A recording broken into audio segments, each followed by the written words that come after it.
जय हिंद। आज हम लोग हिंदी व्याकरण में वर्ण और ध्वनियां पढ़ाने के लिए चल रहे हैं। वर्ण और ध्वनि होता क्या है, ठीक है। वर्ण क्या है और ध्वनि क्या है, उस पे हम लोग आज क्लास करेंगे। वर्ण और ध्वनि पे हम लोग आज क्लास कर रहे हैं। तो हिंदी व्याकरण में पार्ट 3 चल रहे हैं हम लोग। पार्ट 3 में हम इससे पहले आप लोग को भाषा पढ़ा दिए और व्याकरण पढ़ा दिए और उनके जनक भी बता दिए। तो आज हम लोग चल रहे हैं वर्ण और ध्वनियां। वर्ण क्या है और ध्वनि क्या है, यानी ध्वनि क्या है। लेटर्स एंड साउंड्स क्या है, लेटर्स एंड साउंड्स ये है क्या, वर्ण और ध्वनि है क्या, ठीक है। यानी खंड 1 और पार्ट्स इसके होंगे तो हम इसीलिए इसको खंड 1 में रख दिए हैं, ठीक है। इसका परिचय है यानी इंट्रोडक्शन है। जरा हम लोग इस सबको देख लें, इसका परिभाषा वगैरह देख लें क्या है नहीं है, सारा हम लोग चल रहे हैं, ठीक है। तो ध्वनि है क्या, सबसे पहले हम लोग ध्वनि का परिभाषा देखते हैं, यानी ध्वनि है क्या। ध्वनि के बारे में हम लोग देखते हैं। ध्वनि जब व्यक्ति कोई बात बोलता है, जब व्यक्ति कोई बात बोलता है जो हमारे कानों तक सुनाई देते हैं, कानों तक सुनाई देने वाली आवाज ध्वनि कहलाती है। अर्थात मौखिक भाषा की सबसे छोटी इकाई को ध्वनि कहते हैं, ठीक है। फिर दोबारा एक बार पढ़ लेते हैं। ध्वनि जब व्यक्ति कोई बात बोलता है जो हमारे कानों तक सुनाई देने वाली आवाज ध्वनि कहलाती है। अर्थात मौखिक भाषा की सबसे छोटी इकाई को ध्वनि कहते हैं, ठीक है। जैसे में अ, क, म, य इत्यादि, यानी हम जो बोल रहे हैं ना वह एक प्रकार का ध्वनि है। जो हम बोल रहे हैं वो क्या है, ध्वनि है। जैसे अ, क, म, य इत्यादि, ठीक है। अब इस ध्वनि हो गया। अब ध्वनि के बाद हम लोग देख रहे हैं मूल ध्वनि क्या है, यानी हम लोग मूल ध्वनि होता क्या है।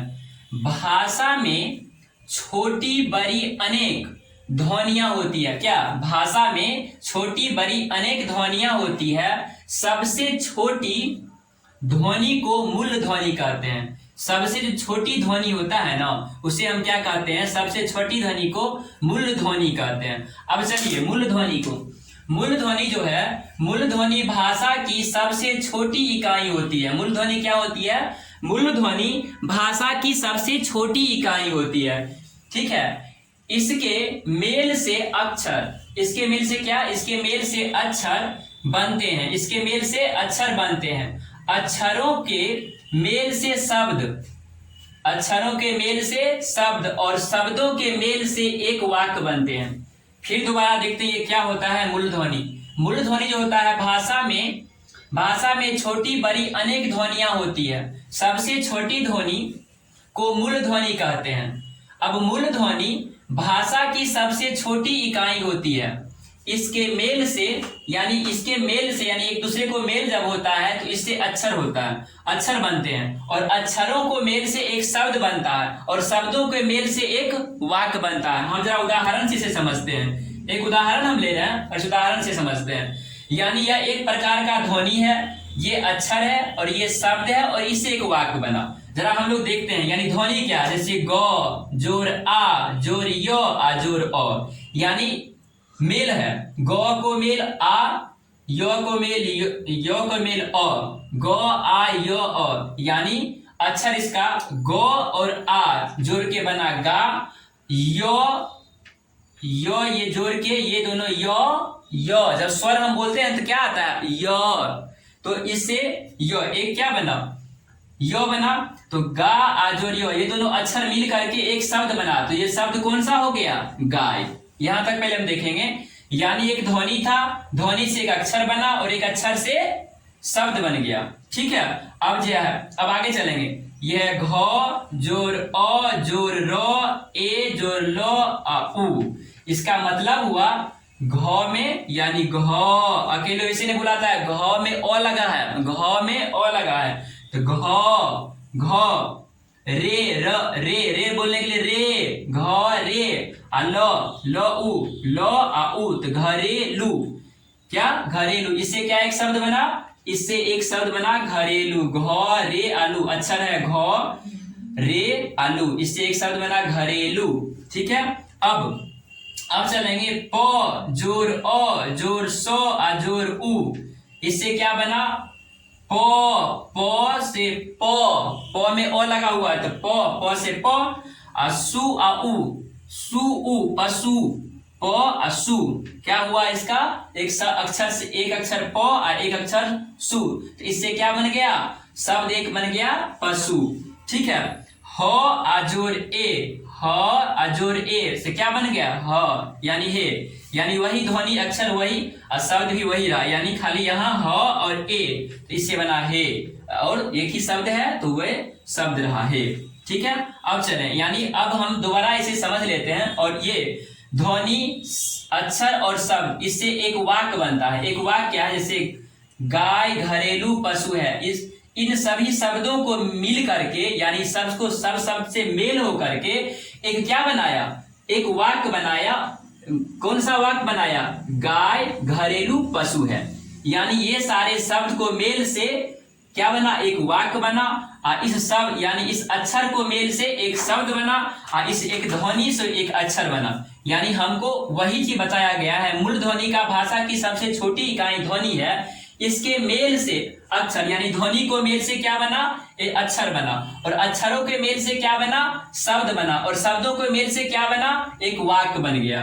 ठीक है, यानी अक्षरों के मेल से एक वाक्य बन गया। हाँ, तो अब चलते हैं वर्ण। अब क्या है, अब हम देख रहे हैं वर्ण। वर्ण है कि यानी लेटर, वर्ण है क्या, वर्ण उस मूल ध्वनि को कहते हैं जिसे खंड या टुकड़ा नहीं किया जा सकता है। यानी वर्ण उस मूल ध्वनि को कहते हैं जिसे खंड या टुकड़ा नहीं किया जा सकता है। ठीक है, वर्ण किसे कहते हैं, वर्ण उस मूल ध्वनि को कहते हैं जिसे खंड या टुकड़ा नहीं किया जा सकता है। जैसे में अ ई व च क ख ल इत्यादि। ठीक है, इसे खंड या टुकड़ा नहीं किया तो यह एक ध्वनि है, और जिसे खंड या टुकड़ा नहीं किया तो यह ध्वनि मिलकर के क्या बनेगा, एक अक्षर बनेगा, और एक अक्षर से क्या हो जाएगा, एक शब्द बनेगा, और एक शब्द से क्या बनेगा, एक वाक्य बनेगा। ठीक है, अब चलिए वर्णमाला है क्या, आगे हम देखते हैं वर्णमाला यानी अल्फाबेट। अल्फाबेट, वर्णमाला यानी अल्फाबेट। अल्फाबेट है क्या, ALPHABET, अल्फाबेट यानी वर्णमाला। हिंदी भाषा वर्णों के सुव्यवस्थित समुचित रूप को वर्णमाला कहते हैं। दोबारा देख लेते हैं, हिंदी भाषा वर्णों के सुव्यवस्थित समुचित रूप को वर्णमाला कहते हैं। यानी हिंदी भाषा के वर्णों को सुव्यवस्थित समुचित रूप को क्या कहते हैं, वर्णमाला कहते हैं। और वर्णमाला के ये सब का वर्ण का जो नियम है और जो बनाने का विधियां है वो सब फिर हम आगे देखेंगे। ठीक है, वर्ण या ध्वनि के दो भेद हैं। वर्ण और ध्वनि को भेद कितने हैं, वर्ण और ध्वनि को भेद जो है दो हैं, स्वर वर्ण और व्यंजन वर्ण। स्वर वर्ण और व्यंजन वर्ण। स्वर वर्ण किसे कहते हैं, तो स्वर वर्ण नीचे में है उसका परिभाषा, और व्यंजन वर्ण फिर हम देख रहे हैं। स्वर वर्ण का इंग्लिश में कहते हैं भावेल्स। क्या कहते हैं, भावेल्स, VOWELS, भावेल्स। ठीक है, और व्यंजन वर्ण को हम कॉन्सोनेंट्स कहते हैं, CONSONANTS। ठीक है, कॉन्सोनेंट्स। अब हम लोग चलते हैं स्वर वर्ण का परिभाषा। अब स्वर वर्ण का परिभाषा में चल रहे हैं। स्वर वर्ण स्वतंत्र रूप से बोले जाने वाले वर्ण को स्वर वर्ण कहते हैं। यानी जो स्वतंत्र रूप से बोला जाता है ना, उसे हम क्या कहते हैं, स्वर वर्ण कहते हैं। ठीक है, उसके बाद व्यंजन वर्ण। व्यंजन वर्ण स्वर वर्ण की सहायता से, यानी स्वर वर्ण की सहायता से बोले जाने वाले वर्ण को व्यंजन वर्ण कहते हैं। ठीक है, स्वर वर्ण किसे कहते हैं, स्वर वर्ण जो है स्वतंत्र रूप से बोले जाने वाला वर्ण को स्वर वर्ण कहते हैं, और व्यंजन वर्ण स्वर वर्ण की सहायता से बोले जाने वाला वर्ण को व्यंजन वर्ण कहते हैं। ठीक है, तो अब हम आगे स्वर वर्ण का और व्यंजन वर्ण का देखेंगे। उसका सबसे पहले हम स्वर वर्ण का वर्गीकरण देखेंगे, फिर हम व्यंजन वर्ण का वर्गीकरण देखेंगे। स्वर वर्ण में कितने हैं और व्यंजन वर्ण में कितने हैं, ये सारे हम लोग आगे पढ़ेंगे। उसी में अल्फाबेट क्या होता है उसे भी हम समझेंगे, ठीक है। और अल्फाबेट में क्या आता है, अल्फाबेट है क्या, वर्णों का समस्त रूप है क्या, ये सारे हम लोग समझेंगे। स्वर क्या है, व्यंजन क्या है, और स्वर के कितने भेद हैं, व्यंजन के कितने भेद हैं, ये सारे, और स्वर में कितने वर्गीकरण जो भी है वो सारे हम अगले क्लास में देखने वाले हैं। इसे हम खंड ख में रखेंगे और अभी हम इसे खंड क में रखें। और यह चल रहे पाठ का नाम है वर्ण और ध्वनि, पाठ का नाम है वर्ण और ध्वनि, और हम इसे चल रहे हैं। आप लोग क्लास में बने रहिए। जय हिंद।